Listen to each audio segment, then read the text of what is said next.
Welcome to the Invested Dads Podcast, simplifying financial topics so that you can take action and make your financial situation better. Helping you to understand the current world of financial planning and investments, here are your hosts, Josh Robb and Austin Wilson. All right. Hey. Welcome back to the Invested Dads Podcast, a podcast where we take you on a journey to better your financial future. I am Austin Wilson, research analyst at Hicks & Zerker Capital Management. And I'm Josh Robb, director of wealth management at Hicks & Zerker Capital Management. Austin, how can people help us with this podcast? We would love it if you would subscribe. If you're not subscribed already, just hit that follow plus whatever button that is on your podcast player. And we would love if you would visit our website and subscribe to our weekly newsletter to get notified each and every Thursday when a new episode drops, as well as get a nice little email that has a little bit of a summary of what we're going to be talking about that week. So that's how you can help us. But today we are here to help you. Yes. We're going to be talking about electric vehicles. Oh, yeah. Because Yes. I recently hosted a webinar Yes. on a big research project I've taken on over the past year to dig into what electrical vehicles are, where the growth is, some of the technology behind it, and we're going to talk about some of the highlights of that. Yeah. But we will link the actual replay of the webinar so you can go watch it in its entirety if you would like. Yeah. And unlike an electric vehicle, Austin, you did not charge for this. Nope, it's free of charge. Oh, man. The jokes are already starting. Tell you what. You're going to be just driving this there it is. episode. Driving you crazy. Me crazy. All right, so let's start with talking about how Yes. electric vehicles are older than you think. Okay. So, Josh, Yes. what would you think if I told you that, I don't know, 50, 60 years after the Revolutionary War, the first electric vehicle was created? I wouldn't believe it. I would have said, no, the first one was that stinking Prius or whatever. Yeah. Is Well, that, we're that's going the to only get one to I that. know of. We're going to get right? to that. That's the first one I think of.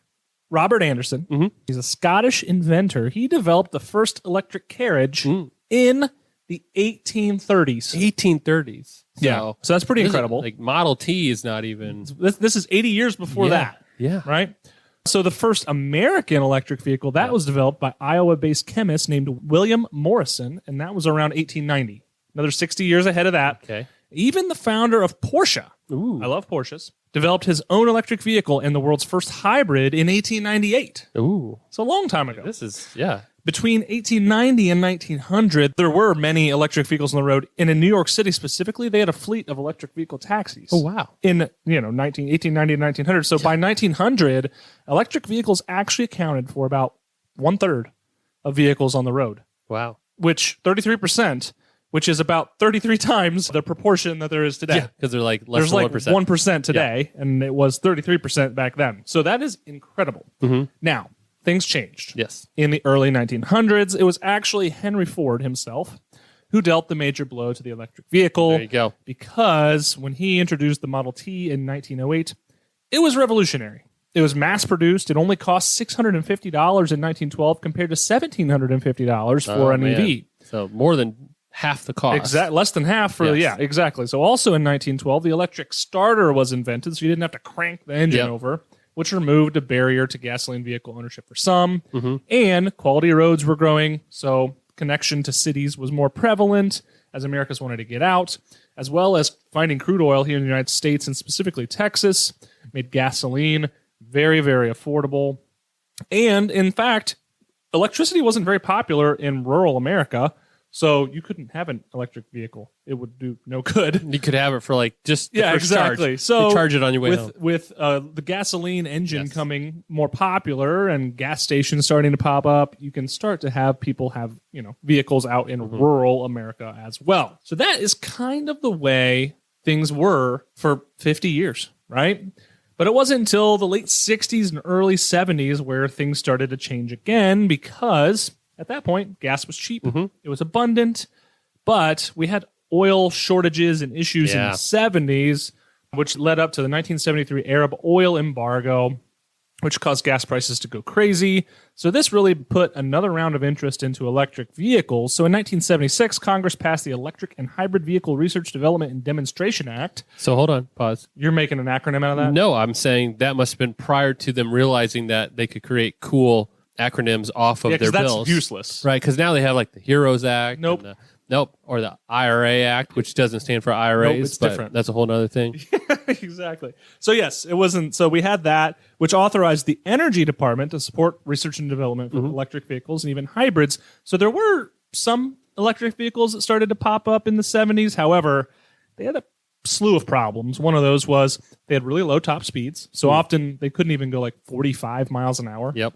That doesn't really work in most instances. So pretty much they developed those little Power Wheels that you had as a kid. Exactly. That's what you're driving around in. Yeah. There's your battery. That's Go for exactly it. it. Yeah, because the ranges were typically less than 40 miles. Man. It was pretty useless at that point. Supply and demand worked itself out with oil. Gas became more prevalent and cheap, and we kept going with the internal combustion engine.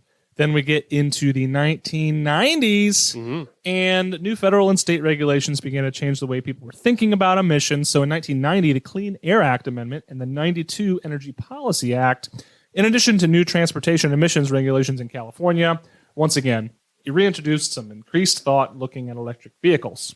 Some automakers really thought about them more seriously, including GM, where they launched the EV1. Ooh. So the EV1, actually a pretty cool looking car. Like if you could find one today and gut it and start over, but just keep the outside, it'd be kind of a fun project. But the EV1 accelerated to 50 miles an hour in 7 seconds, had a range of about 80 miles. So most people might be able to do okay with that. It was not commercially viable, however, and the project was ended in 2001. And again, throughout the 90s, a growing middle class and low fuel prices really kept interest in EVs pretty low. The other problem with that is the EV1, the luxury version of that one, the acronym was EV1L, looked like evil. No one wanted to buy it, so that was part of the problem. It was just bad marketing. Bad marketing. Yep. So then go to the flash forward to the late 90s. This gets to what you were already talking about. Japanese automakers in the late 90s, they were in their prime. Oh, They were selling and developing some of the most popular vehicles.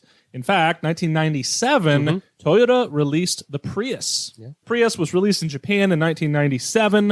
It was released globally in 2000. Now, this was actually a hybrid, so it was gas and electric vehicle together. Then in 1999, Honda introduced the Insight, which was really the first commercial hybrid in America. Okay.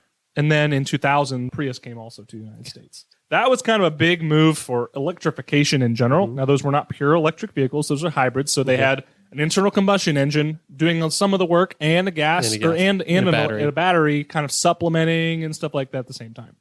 However, in 2006, the world kind of changed. And in 2006, a small Silicon Valley startup, I don't know if you've heard of it, it's also known as Tesla. They started in an effort to create a luxury electric vehicle sports car, which was known as the Tesla Roadster, had a range of over 200 miles. And in 2010, the company received a $465 million loan from the Department of Energy's Loan Programs Office, which, by the way, people give Tesla a hard time about this, but it paid off 9 years early. It was a loan. They paid it off 9 years early. So it just wasn't like taxed. Correct. They actually paid it back. They did. To establish a manufacturing facility in California. Okay. And since then, they've become the largest auto industry employer in California and are the single biggest player in the electric vehicle market. Their technology, widely viewed as state-of-the-art. Their success, along with further acceleration into climate change and political incentives, has led other major auto manufacturers to accelerate EV adoption that we see today. So, wow. Electric vehicles, older than you think, right? I didn't realize that they predated the Model T. They did.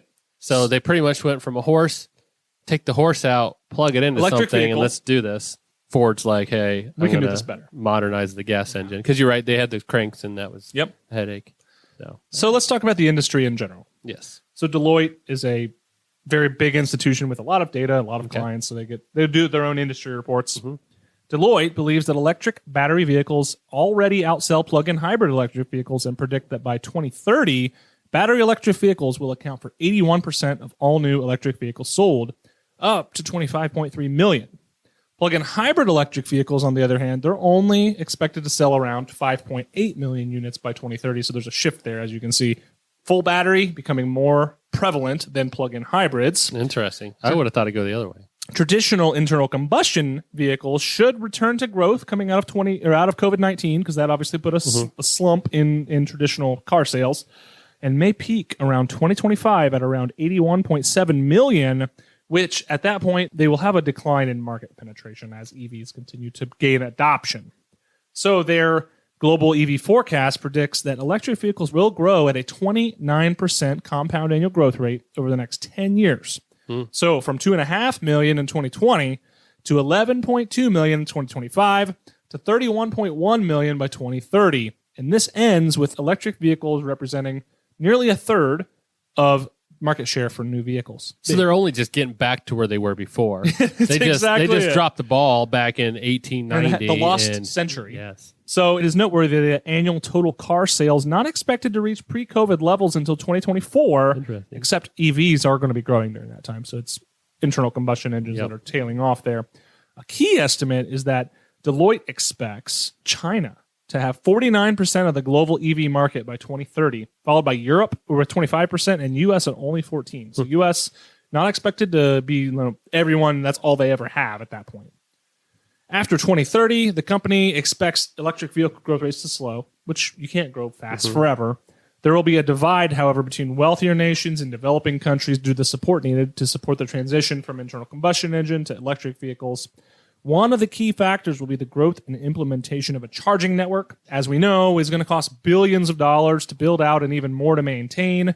And this is the reason that internal combustion engine vehicles are going to be around for a while. Yeah, you're right. That's probably their biggest hang up right now. And the network. I will note that there has been while we're seeing a lot of growth in electric vehicles here in the U.S., the U.S. is actually behind places like Europe in terms of electric adoption. Yeah. So it's just not quite as popular here as it is there. But yeah, it's very, very interesting. So that is a little bit about where we're headed. There's a lot of growth coming is what we're talking about here. Yeah.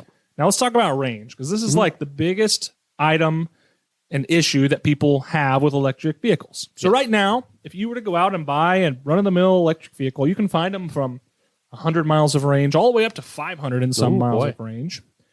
The average round-trip commute in America is around 41 miles per day. Okay. Round trip to work and back. Yep. Therefore, based on simple math, most people would be generally quite fine with even the lowest end electric vehicle in terms of range, only having to charge every couple of days. Most people. Now, there are some kinks in the range discussion that we need to address here. So think about what cold weather does to car batteries. Your battery to start your car, not near as happy in 0 degree weather than it is in warm weather, right? Yep. Takes longer to crank. Many, many winters are going to wear that thing out, and it's not good. So cold weather can actually impact range by 20% or more. Wow. A lot of that is actually because a lot of the electricity in the battery is used to keep the battery at an optimal temperature. Yep. So you're using some of your electric just to maintain temperature so that the battery doesn't degrade. Yep. So you can't use that to drive. Oh, yeah. It's 20% there. Now, where it gets even worse, and I think there's a lot of growth opportunities, towing. Yeah. So electric semis is kind of a discussion, but even electric pickup trucks are growing right now. You can Tesla Cybertruck is on hold. It seems like forever. Looking. Looks weird, but it will be able to tow. The Rivian R1T can tow. Ford F-150 Lightning, Silverado EV coming out. All these things. The numbers are staggering. If you were to hook up a big trailer, under limit, but a big trailer to a Rivian R1T, which is one of the first available EV trucks, your towing range can be impacted by 45 to 50%. Oof. So if you have a 400-mile range, normally, you have about a 200-mile range once you hook up that trailer. Now, when you're driving, other than range, performance is fantastic for towing because you have instant torque, lots of torque, everything's great. Yep. However, that range is a killer. Ooh, yeah. So that is really unfortunate. So here's a question for you, Josh. What range would you consider to be kind of what you would like to see in an EV before you'd consider buying one? Yeah. I think the range is less important than the ability to quickly recharge or have backup to full capacity. We're getting there. But I'm saying between the two, if you said you have a 200-mile range, but you can be fully charged in 10 minutes, I'd be okay instead of a 500-mile range, but it takes 2 hours to charge. Yeah. Like I'd be happier with a quick recharge time. Right. Like I got 4 kids, so our vehicles are bigger in that you got to fit 6 people in them. So my range already is, our SUV that we have gets about 400, little more when you have a full tank. I mean, I'd be happy with that. I'd be getting the equivalent, but the difference is when I stop at a gas station, I'm filling the whole tank up in a couple minutes as opposed to charging. So to answer your question, the range is fine. Like you said, when I look at my commute, it's less than 41 miles a day. Much less. About 4 miles a day. But in general, if I just think about in-town driving in a normal day, if I'm going to the store or going to sporting events, things like that, even if it was the low end, that 100 miles that you said between the range of 100 to 500, even 100 miles most of my normal activities are fine in a day. I don't have Right. to charge it. So I would say the range is fine. It's the capacity to quickly recharge. Well, let's talk about that Yeah. because charging infrastructure has come a long way. Yep. However, it's still not near the amount of chargers that Yep. we do gas stations. And that makes sense because there's not near as many electric vehicles as there are gas vehicles at this Yep. point. Fill up times. It all depends again on the battery size and which vehicle and which type of charger. But generally speaking, if you're using like a standard 3-prong plug-in wall charger that you can plug into your Yep. house, it may take days Days. to charge your battery, have days. right? And if it's cold, you might just be keeping it alive. Oh my goodness. That's unfortunate, but that's the Yeah, one that it's typically comes with the vehicle. Now you can upgrade and Now, get. can I get like a really long extension cord? Like if I have a 2-mile Can you commute, take can I this just with you? like nobody will mind that along the road, will they? Well, you can upgrade. So that was a standard 120 Yes. wall outlet. Now you can upgrade like your dryer outlet to a 240. Yep. The ones you don't And- want to get shocked by. And that is actually very interesting. So that you can usually in a handful of hours get a significant amount of charge. Okay. So ideal for like overnight charging. Yeah. Yep. Plug it in, wake up in the morning. It's already good to go. And you don't need to do that every day. No. Once a week, maybe. Yeah. Depends. So that is one option. And then if you think about, we're in Findlay, Ohio, and if you drive by Denny's, Denny's. over there They by got the- Walmart yep. there is a Tiffin, row Trenton. I always of get 'em mixed Tesla superchargers. Ooh. And the Tesla superchargers are what's called fast chargers. And those actually, within about a half an hour, can get you up to like 80% charge. Now, the last little bit takes a while. It takes more time to get the last little bit than it does to get the bulk. Even though you really shouldn't charge them all the time anyway. Just like your phone, you shouldn't charge it up every night. To Oh, you 100%. shouldn't? Yeah, it's bad for your battery. Okay. Josh is like, Change man, my- dang it. I leave mine on my charger all day here. Is that bad? It is. It's bad just to leave Now- it. I keep it up Now, there. iPhones specifically and iPads have Yeah. software built in to know your typical charging pattern and only charge it to 80% until right before you need it, and then they'll charge it all the way. Oh, nice. But Android probably doesn't have that technology. They actually have technology to prolong your battery life for charging. I so bet. they're designed to keep it. Like if you do charge it, are designed not to overcharge. But you're right. That's a whole nother. We digress, but if you're interested in learning about iPhone versus Android, we do have an episode We do have an where episode we talk about that where for an hour. Austin realized I was right. I don't know about that, but all of this compared to filling up a gas tank, which is about 5 to 10 minutes, maybe. It depends on your gas tank size. So the question then, Josh, is the follow-up. What charging time do you see as ideal? The equivalent to filling a gas tank. 10 minutes. Yeah. 5-10 minutes. Yeah. Because your kids are screaming in the back. Yeah. If you're talking changing from a gas vehicle to electric vehicle, the long trips are my biggest hang up. Yeah. Like I said, in town, I could probably charge this thing 120 or 240 a couple times a week and be happy with life Right. and never have a problem.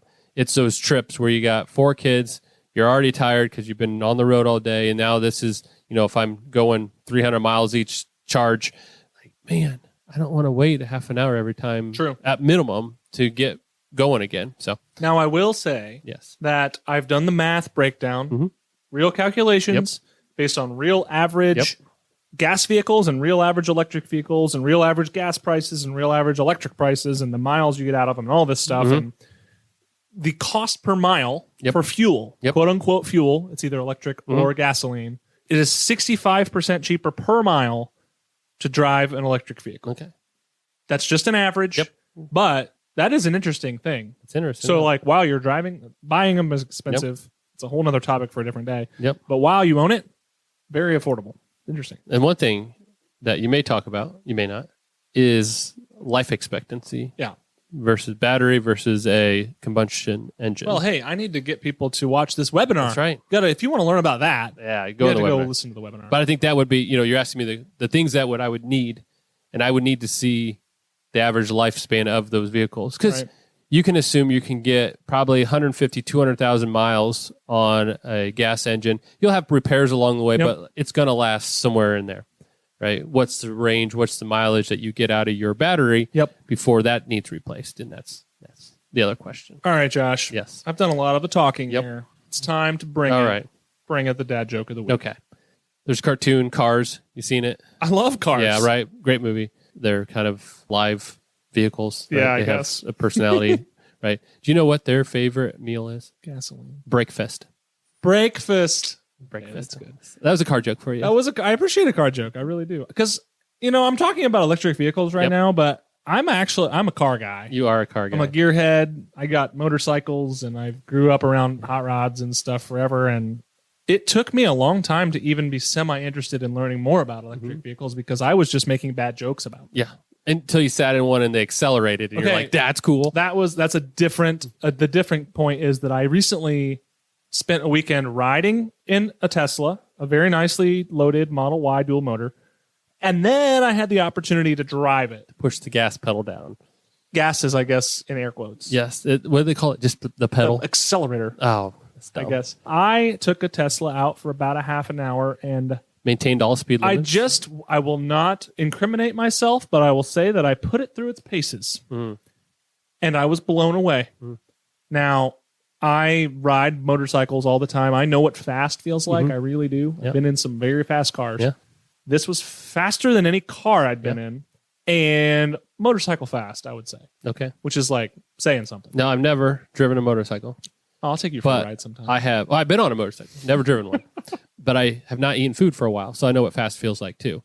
That's fast food feels like. Yeah. Now, I'm just wondering, for people like you, do you think it takes actually being in there? Yes. Like they got to get more people in a car, They do. an electric car, to see some of that stuff. Absolutely. Because you can hear your webinar, you can see all that stuff. Go take a ride. Hear the stuff, but it really takes sitting in one. Take a ride, but preferably take a drive. Yeah. It was be the it was one really behind the eye-opening. wheel. So yeah.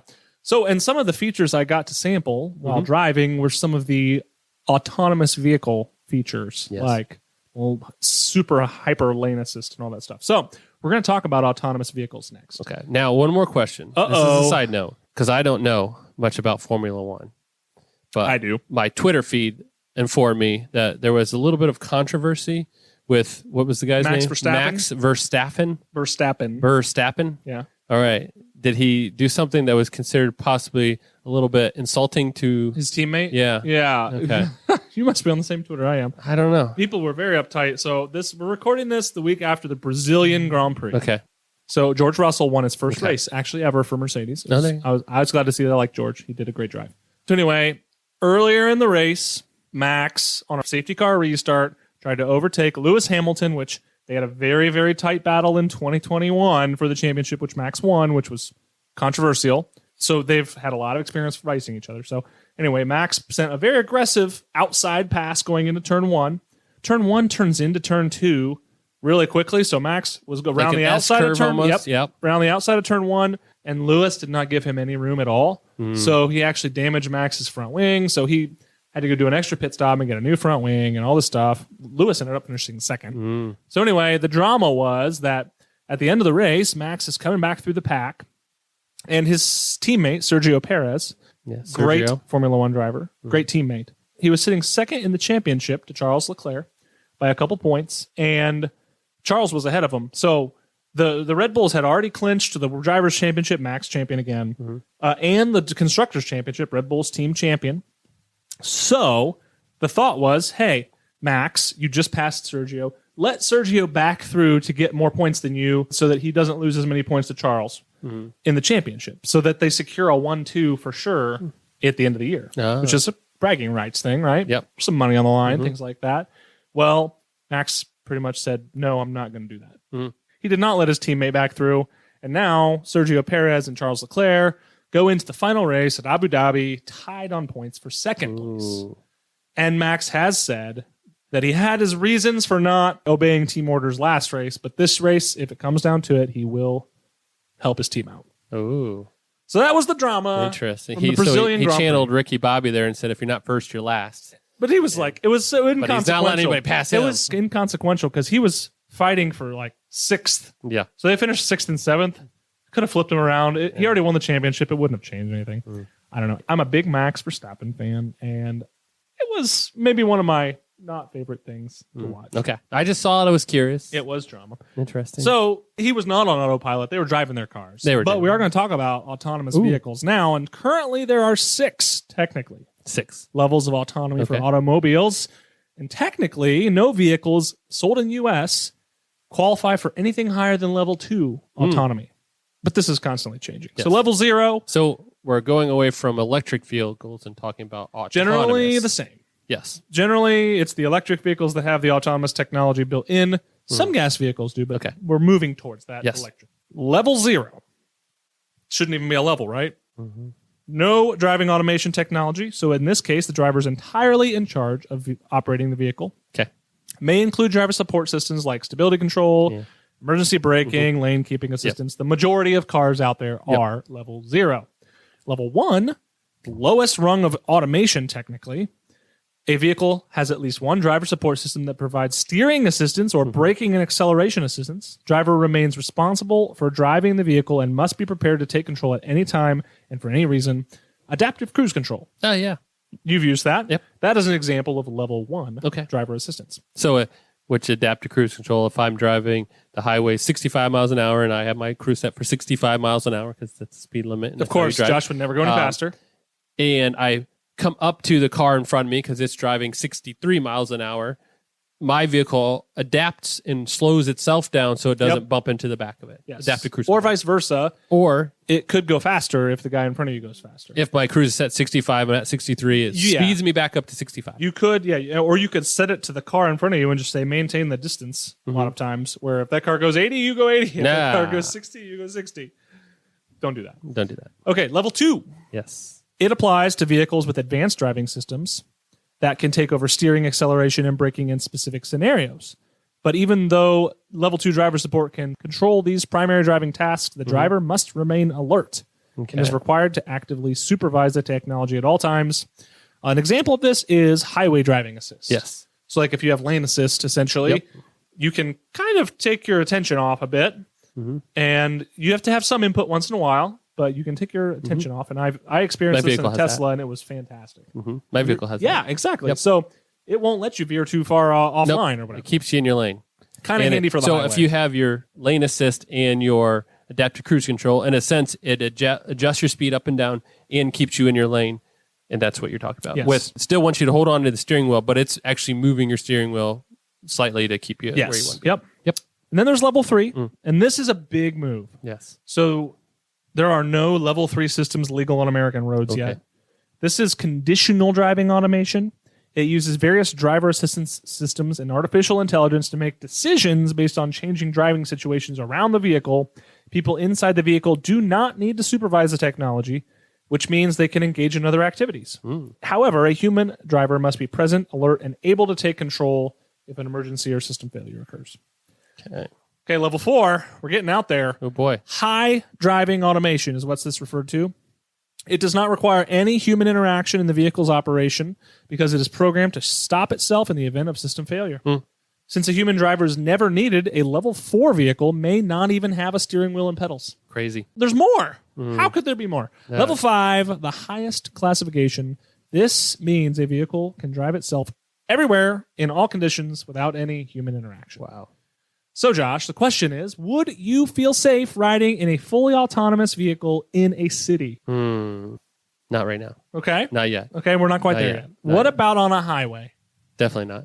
Definitely not. Okay. I think I'd first go to the city Well, I mean, because a crash at 20 is different than a crash at 70. I'm not surprised that you're not a early adopter of technology. Look what phone you use. But I don't know. I think I could, of the like level 3, 4, where like you have to be present. If I don't have a steering wheel, I'm still hesitant. If I think have a that's where steering I'm wheel at. as a But backup, level I 5, can do it. I can do it. Yeah, if it's a level 3, I'm in. Yeah.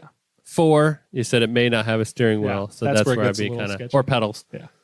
So the question is, all this discussion about electric vehicles, it seems to be with all the billions and billions of dollars that the government or auto manufacturers are investing in this space, that kind of seems to be the direction we're headed in terms of personal vehicles in the future. I would not disagree with that. I think that it's going to continue to gain market share in personal vehicle sales over time. Infrastructure is going to get better, all these things.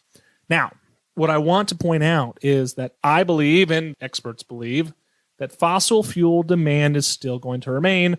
And if you think about all those internal combustion engine vehicles that are out there now that are still going to be out there, and still new ones that are going to be built that are going to be out there, that's a lot of demand. So according to the International Energy Agency, the IEA, peak oil demand will not be until 2035, according to the World Energy Outlook, and even peak coal demand, which is what's going to be used to generate a lot of the electricity for these vehicles, Yep. it's not going to be reached until later than the 20s. Wow. So that is fossil fuel demand remaining. They also anticipate road transport oil demand will increase by 1.5 million barrels per day between 2021 and 2030, while aviation and shipping oil demand will grow by 4 million barrels per day between 2021 and 2030. Chemical demand is set to account for a rising share of oil use, with about 70% of oil used as a petrochemical feedstock to produce plastics. So lots of oil gets used to produce plastics. We use a lot of plastics. So that's a lot of demand for oil going forward here. Here's a quote. Rising demand and declining output from existing sources of production mean that new conventional upstream projects are required to ensure that supply and demand stay in balance. Around $470 billion annual upstream investment is spent on average to 2030, which is 50% more than has been invested in recent years. Okay. So oil investment is even going to continue to support the increased demand that we have. And according to Statista, which is a data provider, U.S. crude oil energy production is forecast to remain above 2021 levels through 2050, peaking around 2028. So again, this is ensuring that fossil fuel demand will remain elevated for decades to come. Yep. That is definitely a case for fossil fuels going forward. Now, a couple final thoughts that you may have some opinions on. Do you plan on purchasing an electric vehicle in the next 5 years? I know what you're going to say. I would consider a hybrid. Yeah. I think that's where I'm at right now, just based on, again, what we talked about. Like the plug-in Jeep. Yes, but price is the key. And I think technology advancements will help bring the price down. If they want to get more people heading that direction, which when you talk about our environment and all those factors, that's another positive that you get, even though the energy to create to charge these is still not as clean as you'd like it to be. It's still cleaner. If that's the push, you need to make it more affordable. And they have the tax credits and stuff, but it's still not close enough. You know, when you look at, you could buy a, cheap gas vehicle, base model car, and then what you get as an electric vehicle is still twice as that. The average new electric vehicle costs about $66,000. Yep. That's not in the realm of most working people's money. And even if you take off $7,500 tax credit from that, you're still not even. It's a luxury I would item. consider it, and I think I would still be in the hybrid camp, but I don't have any plans to. Yeah. My final question: what is your biggest concern, Josh, with electric vehicles? My biggest concern is they regulate faster than the infrastructure can handle. They say, hey, look how clean these are. We want to move this way. So we're going to mandate companies produce X amount that direction. And then they've yet to find any incentive or force the infrastructure to be ready for the increase, right? If you go to 33% of the vehicles electric, you need to have the ability to charge all those consistently. Right. And then also have the power available for everything else you use electricity for. That's my biggest concern. Well, if they're going to get the cart in front of the horse, even though those things are obsolete now with electric vehicles. The funny example of that is California. Yes. So California already has an electric grid that can't sustain itself during rolling brownouts, really high usage periods, right? So much to the point where they're telling people with electric vehicles not to charge them during peak hours. Yeah. I'm not anti-California. I love going to California. But they are the state that also is saying no new internal combustion vehicles. They're only 2030 on. Yeah.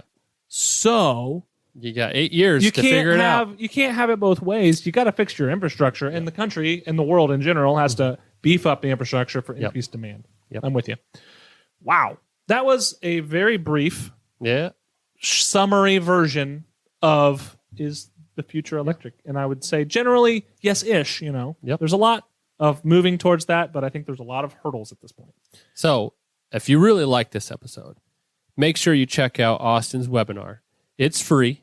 It's free. There's a link in the show notes. You can go to the Invested Dads podcast. We'll have a way of getting it where this podcast is. So please listen to it. If you didn't listen to it live, it's recorded. Watch it. And if you had someone asking you about electric vehicles, feel free to share this episode with friends and family. Again, love it if you would subscribe so you get episodes every Thursday, and leave us a review on Apple Podcasts or Spotify or wherever you're listening to us. Until next Thursday, have a great week. All right, drive safe. Yep. Thank you for listening to the Invested Dads podcast. This episode has ended, but your journey towards a better financial future doesn't have to. Head over to theinvesteddads.com to access all the links and resources mentioned in today's show. If you enjoyed this episode and we had a positive impact on your life, leave us a review, click subscribe, and don't miss the next episode. Josh Robb and Austin Wilson work for Hicks & Zerker Capital Management. All opinions expressed by Josh, Austin, or any podcast guests are solely their own opinions and do not reflect the opinions of Hicks & Zerker Capital Management. This podcast is for informational purposes only and should not be relied upon for investment decisions. Clients of Hicks & Zerker Capital Management may maintain positions in the securities discussed in this podcast. There is no guarantee that the statements, opinions, or forecasts provided herein will prove to be correct. Past performance may not be indicative of future results. Indices are not available for direct investment. Any investor who attempts to mimic the performance of an index would incur fees and expenses which would reduce returns. Securities investing involves risk, including the potential for loss of principal. There is no assurance that any investment plan or strategy will be successful.